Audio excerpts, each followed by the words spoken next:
Is the Iran war testing Israeli-US ties? And is Donald Trump threatening Israel only to appease the MAGA base back home for himself? That's what we're going to be delving in. Now, after hours of hostilities between Iran and Israel, the fragile truce in West Asia is back in place. But both Israel and Iran have called a halt to the exchange of fire shortly after US President Donald Trump urged them to stop shooting. Since then, Trump has reiterated his push for peace talks, saying negotiations to end the war are in their final stages. And we're in the final throes of what will be a very, very good deal that will not allow in any way, shape, or form nuclear weapons, etc. And the Strait will open up right away. It'll open up immediately upon signing, which could be in 2 or 3 days. Now, the breach in the final and fragile truce was brief, but it revealed much about the changing equations and the priorities in the region. US President Trump was vocal in urging Israeli Prime Minister Netanyahu to refrain from actions against Iran that could scuttle the ongoing talks. Israel, on the other hand, came close to defying Trump by conducting strikes inside Iran. They did, in fact. However, it ultimately chose to heed the American leader's call and later announced a pause in hostilities, even after Iran struck Israel back twice. Now, the latest episode lays bare the strains that have emerged between the United States and Israel over the war. It also highlights the political pressures faced by their respective leaders. Facing intense pressure from his domestic base, Trump has been pushing for a negotiated settlement with Iran. The war with Iran remains unpopular in the United States, especially among his MAGA supporters. A wider conflict reignited by Israeli actions could prove politically damaging for Trump and the Republican Party. Securing a deal remains a key priority for the US president. Vice President J.D. Vance's latest comments underscore that position. Vance said the emerging peace agreement between Washington and Tehran would be a major victory for the American people, whether or not Israel approved of it. In an interview with Fox News, this is what Vance said. He acknowledged that while the United States and Israel share many common interests, there are also areas where their priorities diverge. Trump has so far kept Israel away from the negotiating table. Reports suggest that Netanyahu called off a major strike on Iran with fighter jets already on the runway after Trump instructed him not to escalate this situation. In a brief address to the nation, Netanyahu also said that he would halt attacks on Iran for now. However, Israel continued strikes in Lebanon, claiming that they targeted Hezbollah positions. Tehran has repeatedly stated that any comprehensive deal should also address the situation in Lebanon.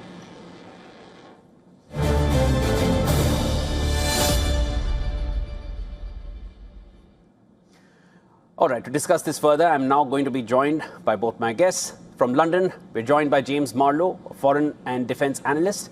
And from Ankara, we're joined by Omar Ozlicek, non-residential fellow at the Atlantic Council. Thank you to both my guests for joining me. Let me start with Omar first. Omar, Trump has given a threat to the Israeli Prime Minister. Do not go after Iran or you might be alone in this entire operation. Iran, of course, carried out those strikes back towards Israel. They did it twice. Israel did not come back, paying heed to what Donald Trump said. Is this Iran war testing Israeli-US ties, at least between Trump and Netanyahu? Over to you. I believe what's happening is that Iran has understood that they are in a situation in which they can resist, and there are limits to what the US administration is willing to do. And the Iranian regime understands that there are differences between the US and Israel. So in order to maximize its potential gains, Iran is trying to exploit these differences between the US and the Israeli positions to the maximum possible. And we see that Iran has also understood quite early in the war that Trump's Achilles heel is the economy and the Gulf states and the pressure by the Gulf states towards Trump. So what Iran is basically doing is putting Trump in a position where he has to decide between his relationship with Israel and what his geopolitical ambitions vis-a-vis Iran is, on the one side, on the other side, his relationship with the Gulf states, his relationship with his domestic support base ahead of the American elections, midterm elections, as well as the economy and oil prices at home. So we have to be clear, Iran is fighting this war on all levels possible that Iran has. And yeah, there were many huge mistakes that Iran did over the course of this war and many shortcomings by Iran. But in the strategic level, Iran has proved to be quite resilient. Yeah, Omar, let me go over to James there. James, do you feel this war is testing the ties between Israel and the US, as Omar is also suggesting, because it seems to have reached a point where Donald Trump now needs to decide what's more important, his own political future in the US or his ties with Israel? Over to you. I think from Donald Trump's point of view, both of them are very important. Of course, he has the election coming up in November. And of course, he has said many times to Benjamin Netanyahu over the telephone, they speak regularly, 3-4 times a week on a regular basis. And that's before these skirmishes do occur. If I may just correct you, because I think that I heard you say twice that it was Iran who actually was retaliating, retaliating against Israel. In fact, on Sunday, the Israelis got word that the Iranians were going to attack. They actually sent out messages across Israel to those from the home command front, saying that incoming missiles could perhaps come in the next few hours. And then 10 minutes beforehand, they sounded those alarms. And then Israel responded on that particular side. But nevertheless, I think the starting point really has to be that Iran is a regime that has called for the destruction of Israel hundreds and hundreds and hundreds of times over the last 20 years. Of course, it's changed its president over the years. It's changed its administration a few times. The Ayatollah Ali Khamenei has always been in power up until about a few months ago or a year ago, whenever it was, that he was assassinated, but it's still the same regime. And of course, you've got Hezbollah in Lebanon who are fighting on behalf of Iran itself. That's the reason why the Iranians actually hit Israel, because they didn't like Israel really hurting the Hezbollah organization in Dahia, which is the neighborhood in Beirut. As far as the relationship goes, though, yes, as I said, that there's an election coming up, so he's aware of that. He obviously wants to hold on to the House. He obviously wants to hold on to the Senate. He has already said to Netanyahu, it's not going to help you, it's not going to help your cause or the Israeli cause if Democrats win the House, because Democrats have got to decide exactly which direction they're heading. Is it going to be center to left, or is it going to be more socialist left? And it seems to be generally that there are socialists, not all, but socialists and Marxists around the world that have a thing about Israel and are very opposed to the state of Israel. And at the same time, on the American side, you've also got the far right. Tucker Carlson, a very well-known name. Candace Owens, a very well-known, and there are many others. They have broken away from the maggot club, as Donald Trump has actually said, and gone more far right, and everything they do is anti-Israel and all sorts of conspiracy theories. So, of course, Trump is trying to balance the two of them like that. I hear he is focused on America. James, let me go over to Omar there. Do you feel a balancing act is possible, Omar? Because at this point, J.D. Vance has almost made it clear in mincing no words that Israel's opinion is really irrelevant because U.S. needs to get that deal done with Iran. Is Israel irrelevant at this point now? Over to you. I mean, let's compare Trump's first term with the second term.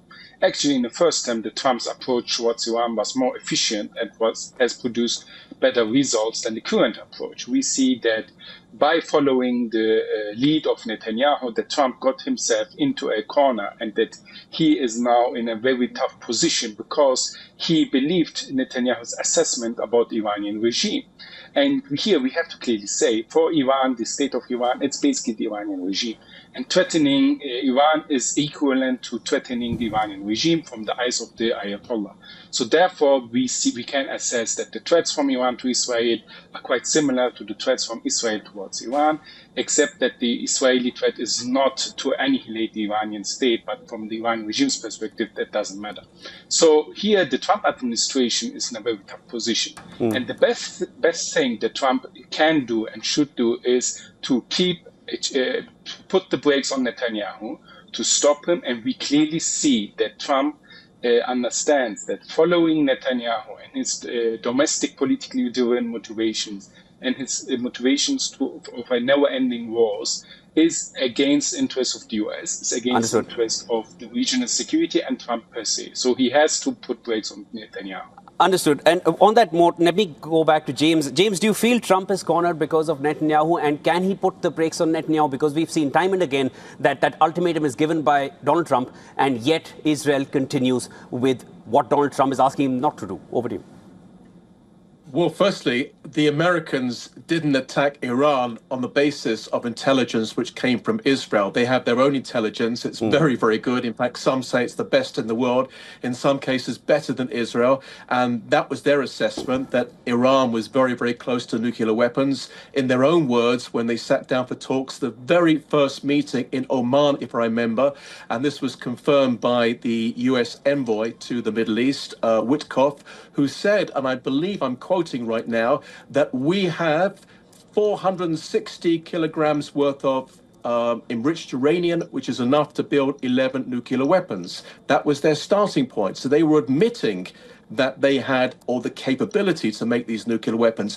And the Iranians are very, very good at a waiting game. They realized that they could be, I hope not, but they could be in power for another 10 or 15 or 20 years. And they know that Donald Trump is obviously going to be finishing his term, whatever happens in these midterm elections, in 2 years' time. They also realize that the Democrats could come in 2 years' time, which means it changes the whole face of the Middle East.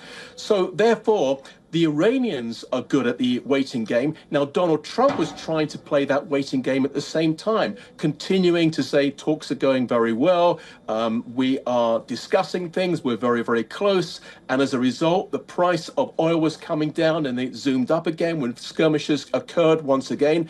I think a lot of people around the world have actually understood Donald Trump as his words don't necessarily mean too much. Yeah. And because even now he's saying in 2 days we'll be at a deal.